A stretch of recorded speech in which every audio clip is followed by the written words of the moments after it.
ॐ सोमनाथाय नमः। ॐ मल्लिकार्जुनाय नमः।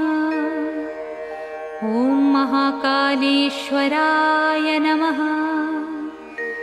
ॐ ओंकारेश्वराय नमः।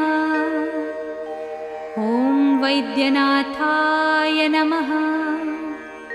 ॐ भीमशङ्कराय नमः। ॐ रामेश्वराय नमः।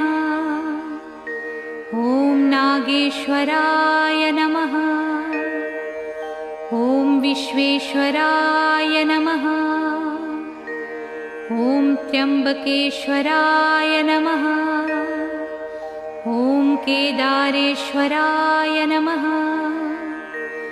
ॐ भुस्मेश्वराय नमः।